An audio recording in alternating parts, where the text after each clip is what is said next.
Shalom Aleichem Beshem Hamasya, salam sejahtera di dalam Kristus.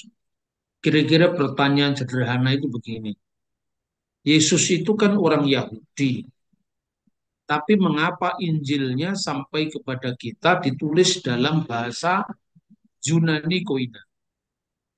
Saya sudah sering memberikan gambaran serba sekilas bahwa salah satu kegagalan orang memahami kekristenan itu karena mengukur kekristenan dari sudut pandang agama dengan warisan sejarahnya dari sudut pandang agama lain. Jadi misalnya Islam itu agama yang muncul dari satu bahasa, satu zaman, satu budaya, yaitu Arab. Buddha juga muncul dari satu bahasa, yaitu bahasa Pali. Hindu sekalipun memiliki sejarah yang panjang, itu dalam bahasa Sanskerta. Begitu juga Konghucu dan Taoisme misalnya. Tetapi kekristenan tidak seperti itu. Kekristenan mewarisi utuh-utuh kitab suci Yahudi. Karena Kristen itu sebagai bagian dari Yudaisme. Sebelum akhirnya kedua komunitas ini terpecah. Nah, untuk memahami ini, saya sering memberikan contoh tentang tempat berkara Yesus, yaitu di Galilea, wilayah bangsa-bangsa. Karena di wilayah Israel pun di abad pertama, itu tidak seragam juga. Wilayah Galilea itu jauh lebih heterogen ketimbang misalnya wilayah Yerusalem, Yudea, yang jelas itu lebih kental Yudaismenya dan tidak terlalu beragam dalam warisan kemajemukan budayanya. Namun tidak hanya itu, kita mesti melihat dari sejarahnya yang sangat panjang, secara khusus bisa melacak dari munculnya aliran pemikiran dari Yudaisme sejak perpecahan kerajaan pertama, yaitu pasca wafatnya Raja Salomo, yang oleh orang Arab dikenal dengan Nabi Sulaiman. Kerajaan utara Israel dan kerajaan selatan yang disebut Yehuda, yang diteruskan oleh putranya yang bernama Rahabeam. Nah, kerajaan utara itu kemudian salah satu dari warisan keagamaannya yang sampai kepada zaman kita hari ini, yaitu orang-orang Samaria. Orang Samaria itu muncul dari suku Yusuf dengan agamanya sendiri, yaitu agama Samaria. Dan tentu mereka tidak mau disebut Yahudi. Mereka tentu mau disebut Israel. Kenapa tidak mau disebut Yahudi? Karena mereka tidak berasal dari suku Yehuda, tapi berasal dari suku Yusuf. Kemudian ketika kerajaan Israel yang di selatan, kerajaan Yehuda yang di selatan, ibu kota Yerusalem, karena didominasi oleh orang-orang dari suku Yehuda, maka munculnya Yudaisme itu ada di sana.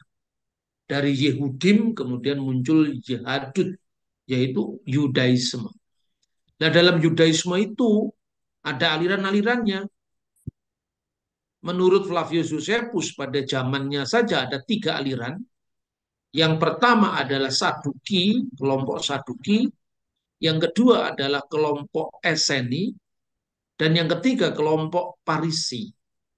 Nah, masih ada di tengah-tengah tiga kelompok yang dimaksudkan oleh Flavius Josephus yang menulis sekitar tahun 90 Masehi, pasca runtuhnya Bait Allah tahun 70, itu adalah kelompok Kristiani. Nah, dengan demikian data-data sejarah menunjukkan memang kekristenan itu asal-usulnya dari Yudaisme. Nah, oleh karena itu kita akan melihat secara lebih detail mengenai kontroversi yang dimunculkan oleh orang-orang yang tidak tahu sejarah, hanya berpolemik saja. Kenapa persebaran Injil nanti ke wilayah Barat itu dalam bahasa Yunani? Tentu tidak ada hubungannya dengan Plato atau Aristoteles, dalam makna bahwa Kristen itu lebih mewarisi pemikiran Helenis ketimbang pemikiran Yahudi dan sebagainya. Nah, saudara-saudara, kita bisa melacak pertama kali itu dari masa Helenisme pertama kali dari Alexander Agung yang berkuasa sampai tahun 323 sebelum Masehi. Lalu pada masa pemerintahnya ketika dia menguasai wilayah Timur Tengah itu, khususnya dia memusatkan pemerintahannya itu di Alexandria, makanya kotanya namanya Alexandria karena didirikan oleh Alexander Agung.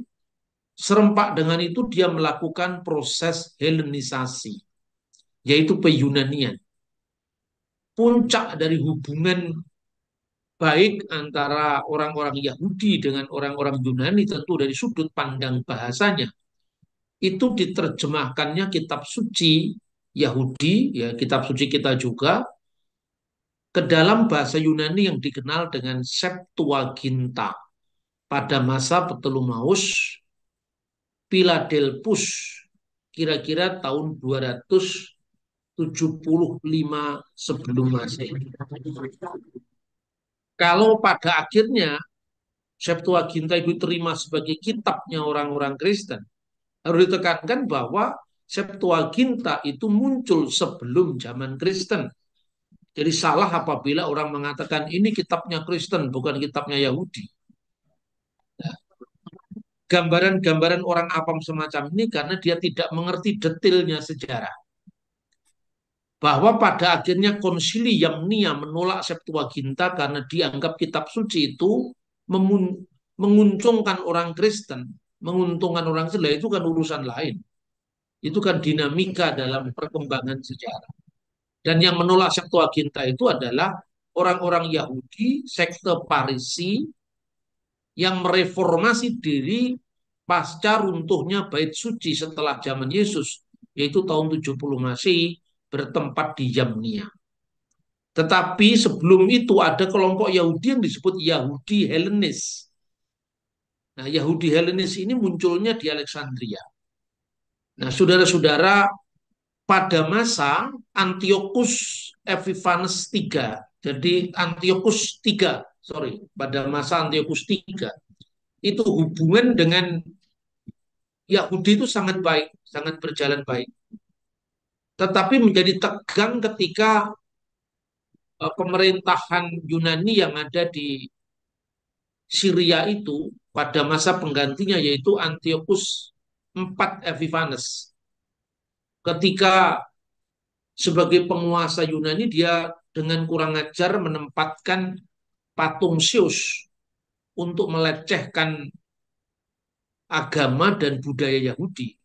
Dan saat itulah kemudian muncul ketegangan.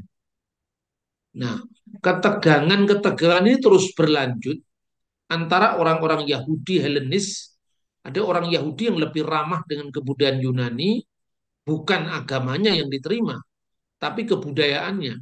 Budaya Yunani pada waktu itu seperti kalau kita sekarang mengenal bahasa Inggris atau kebudayaan Barat pada umumnya.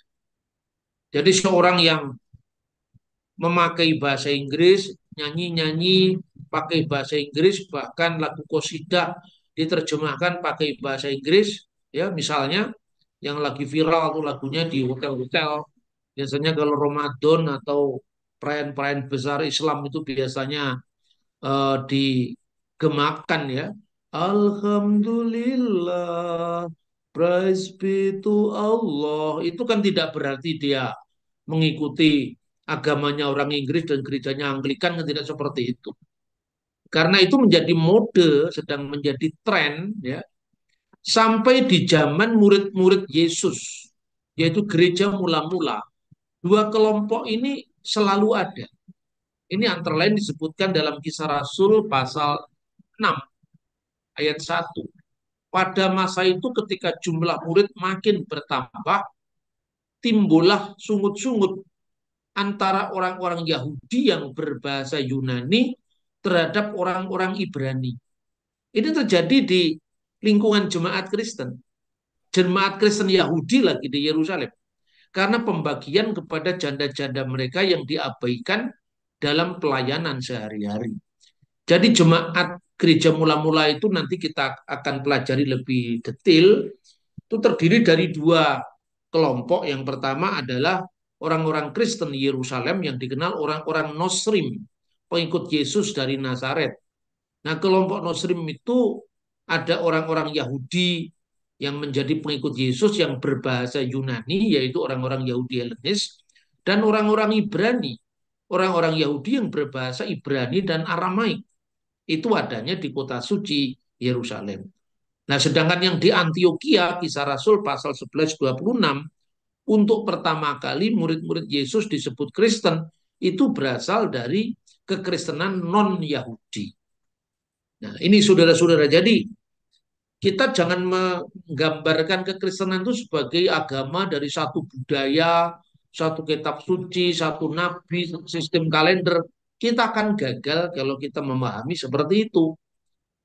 Kemudian, saudara-saudara, pada masa yang oleh orang-orang Protestan disebut intertestamental, ya, itu kemudian muncullah buku-buku yang dikenal dengan kanon kedua yang disebut sebagai Deuterokanonika. Itu masa transisi. Kalau orang Protestan menyebut dengan devotional book, atau kelompok-kelompok Protestan yang lain itu menyebut sebagai intertestamental book, yang artinya buku-buku di antara dua perjanjian. Perjanjian lama menurut kanon Ibrani dan perjanjian baru yang terdiri dari 27 kitab. Nah, tetapi gereja Protestan juga sangat menghargai kitab-kitab itu. Kedudukannya tidak sama misalnya dengan Injil Thomas, Injil masa kanak-kanak Yesus, yang menceritakan Yesus pada usia bayi sudah bisa berbicara. Itu tidak sama mutunya. Karena buku-buku itu muncul ratusan tahun setelah zaman perjanjian baru. Sementara buku-buku yang dikenal dengan intertestamental ini adalah, kalaupun orang-orang Protestan tidak mengakui aspek pengilhaman dari kitab ini atau tidak menyejajarkan dengan kanon Ibrani, tapi menghormatinya, menghargainya sebagai devotional book atau historical book. Nah, orang-orang Katolik menganggapnya sebagai kanon karena memang mewarisi kanon Septuaginta yang kemudian diambil alih oleh Biblia Sacra Vulgata, dan mereka pun menyebutnya dengan Deuterokanon, kanon yang kedua. Karena kanonnya yang pertama adalah Protokanonika, itu kanon Ibrani. Nah, yang seperti ini dulu menjadi perdebatan, sekarang sudah selesai. Karena di lembaga Alkitab pun yang diterbitkan di lembaga Alkitab Indonesia itu kebanyakan non-Katolik, ya. Tapi terjemahan itu diterima oleh Lembaga Biblika Indonesia yang mewarisi umat Katolik. Maka untuk edisi orang-orang Kristiani yang berasal dari gereja Katolik disebutnya sebagai Alkitab, lalu diterbitkan bersamaan dengan Deuterokanonika yang diletakkan di antara perjanjian lama Ibrani dengan perjanjian baru. Nah, sementara kalau itu dari gereja-gereja non-Katolik, misalnya Protestan, itu kemudian dikasihlah Alkitab saja, yaitu kanon Ibrani. Nah, penerjemah Alkitab aja tidak pernah rame kok, dunia polemik menjadi rame. Karena itu tadi, karena buta sejarah. Dan iman Kristen itu tidak memahami kitab suci itu sesuatu yang turun dari langit, itu tidak. Tapi kitab suci itu muncul sebagai sebuah buku-buku yang diilhamkan oleh Roh Kudus, tapi ditulis dengan segala macam kekayaan latar belakang dari penulisnya dari zaman yang berbeda-beda. Nah, saudara-saudara, kembali kepada hubungan Yahudi dan Yunani tadi. Meskipun kanon Tanakh itu belum baku pada periode kira-kira abad pertama, namun Yesus ben Sirach atau Yesua ben Sirach yang karyanya juga dimasukkan dalam Deuterokanonika, dalam prolog terjemahan Yunani dari Yesus bin Sirach itu dia mengatakan kitab Taurat, kitab para nabi, dan kitab-kitab nenek moyang kita yang lain. Dengan demikian pembagian tanah, yaitu Torah, Nebim, Ketubim, itu sudah dikenal dalam karya yang disebut Yesus bin Sirach atau Yesua bin Sirach. Nah, ketegangan antara Yunani dan Yahudi itu kemudian muncul tidak hanya dalam konteks budaya yang dipertajam setelah kasusnya Antiochus Epiphanes menajiskan bait Allah. Tapi pada zaman Yesus bin Sirach, hubungan itu masih sangat baik. Bahkan kalau kita membaca sejarah ya, orang-orang Yahudi yang tergila-gila dengan kebudayaan Yunani, itu hampir jatuh pada sinkretisme. Dan itu terjadi ketika teks kitab suci Ibrani, ungkapan davar Elohim atau davar Adonai, firman Tuhan atau firman Allah, itu diterjemahkan dalam bahasa Yunani logos tuteo, firman Allah. Maka Injil Yohanes ketika mengawali prolog kabar baiknya dengan enarki in logos, itu tidak berarti bahwa Injil Yohanes mengambil alih filsafat neoplatonisme. Ini pandangan orang yang awam sekali, tidak ngerti sejarah, juga tidak ngerti sejarah filsafat itu sendiri. Nah, padahal kalau kita banding sudah ke ketergila-gilaan orang Yahudi terhadap konsep-konsep Yunani, ini juga bisa diwakili oleh orang seperti Philo, seorang Yahudi dari Alexandria, Yahudi Helenik, yang sampai-sampai mengatakan bahwa Logos itu adalah Deuterotheos, atau Allah yang kedua. Nah, inilah bertentangan dengan Alkitab sendiri. Justru apa yang oleh Philo dihayati bahwa Logos itu sebagai Deuterotheos, Allah yang kedua, maka tuntas oleh Injil Yohanes, ke theos in ho logos, dan logos itu adalah theos, dan firman itu adalah Allah. Sehingga tidak ada dua Allah, dua entitas kekal yang berdamping-dampingan sepanjang masa. Dan itu akan bertentangan dengan monoteisme sejati Israel. Jadi janganlah kita berbicara tentang logos kalau kita tidak ngerti filsafat Yunani. Saudara-saudara, pada zaman Yesus dan gereja mula-mula, sebelum kehancuran bait suci, maka kelompok Yahudi Helenis yang di dalam Kisah Rasul pasal 6 ayat 1 disebut sebagai Helleniston. Helleniston itu orang-orang Yahudi, Helleniston, orang Helenis yang berbahasa Yunani.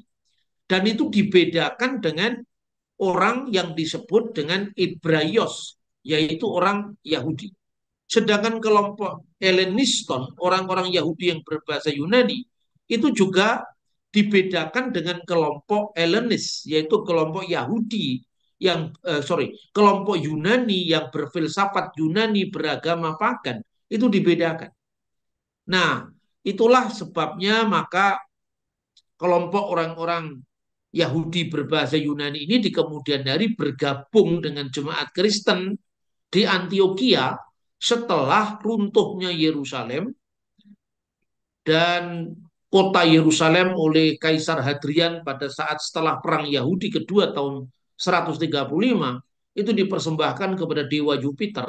Dan orang-orang Yahudi, baik itu yang mengikuti Yesus maupun yang tidak mengikuti Yesus, itu diusir keluar dari seluruh kota Yerusalem yang namanya sudah diganti dengan Alia Capitolina atau kota Alia. Kemudian juga nama Israel, Eretz Israel itu dihapuskan dari sejarah dan provinsi Yudea disatukan dengan provinsi Syria dan akhirnya disebut dengan nama Syria Palestina. Nah, istilah Palestina itulah yang menggantikan nama Israel, itu dibubuhkan oleh Kaisar Hadrian, dan itu nanti tampak dilestarikan oleh penulis-penulis Yunani, penulis-penulis Romawi pada abad kedua, dan seterusnya. Nah, itu background sejarahnya, saudara-saudara. Maka selain ada dua komunitas Kristen yang mewakili dua kelompok itu, yaitu Yahudi yang berbahasa Yunani dan kelompok Yahudi yang disebut sebagai kelompok Ibrani. Maka di situ terjadi yang namanya pluralisme hukum. Pluralisme hukum itu sendiri bukan warisan Kristen juga. Kalau dalam kekristenan, misalnya dalam Alkitab Perjanjian Baru kan disebut rasul bagi orang-orang yang bersunat dan rasul bagi orang-orang yang tidak bersunat. Rasul bagi orang-orang yang bersunat itu diwakili oleh Petrus, oleh Yakobus, oleh apa namanya rasul-rasul yang lain. Dan dari kalangan orang-orang rasul bagi orang yang bersunat ini masih dibagi dua, yaitu orang-orang Yahudi yang di tanah suci yang diwakili oleh Rasul Yakobus dan orang-orang Yahudi di perantauan misalnya yang dilakukan oleh Petrus. Makanya Petrus itu pergi ke wilayah barat menuliskan suratnya kepada orang-orang Kapadokia, Bitinia, sebagaimana disebutkan di dalam kisah apa namanya surat Petrus yang pertama, pasal pertama, ayat pertama. Dan itu ditujukan kepada orang-orang yang ada di perantauan, bahasa aslinya diaspora, yang ada di Kapadokia, Bitinia, sampai Asia Kecil yang sekarang wilayah Turki. Lah ke arah itulah mereka tentu bahasanya Yunani, tidak mungkin bahasanya Ibrani. Maka orang mengatakan Yesus itu bahas apa orang Yahudi, kok bahasanya Yunani, itu benar-benar orang awam yang tidak tahu sejarah. Dan Kristennya jangan ikut-ikutan awam, lalu mempertentangkan antara apa bahasa Yunani dengan bahasa Ibrani, seolah-olah kalau Anda Alkitabnya bahasa Yunani sama dengan Plato atau sama dengan Dewasius. Lah itu kan orang-orang tidak terpelajar seperti ini harus dijawab, meskipun ya kita tidak perlu harus berpolemik dengan mereka, karena kalau dalam wayang itu Satrio atau para Bambang anaknya Arjuna itu tidak pernah mau meladeni kelompok-kelompok Buto Cakil karena frekuensinya berbeda. Karena Buto Cakil itu makhluk setengah manusia, sementara para Bambang itu adalah kesatria, anaknya Arjuna. Kira-kira seperti itu, saudara-saudara. Jadi dengan demikian ini bukan soal kita merendahkan orang lain, tapi mengukur frekuensi yang tidak sama. Orang tinggal bisa cek and recheck, apa yang saya jadikan rujukan tinggal dicek. Kalau saya tidak salah kan langsung bisa dibantah. Kenapa harus bertemu? Nah ini saudara-saudara yang bisa kita uraikan dari sejarahnya. Jadi belajar agama itu sesungguhnya rumit, saudara-saudara. Jangan hanya lantaran satu sumber kemudian Anda mutlakkan untuk menyerang, membabi buta pada pihak orang lain. Daripada musim debat, lebih baik musim durian. Ada manis tertentu, atau musim minum kopi. Di balik kepahitan itu ada kemanisan. Nah, seperti itu, saudara-saudara, marilah kita lihat Indonesia masa depan itu Indonesia yang saling hormat menghormati, bukan Indonesia yang saling menyalahkan satu sama lain. Nah, demikian kira-kira yang bisa sampaikan. Tuhan memberkati kita. Shalom alaikum besem hamasya.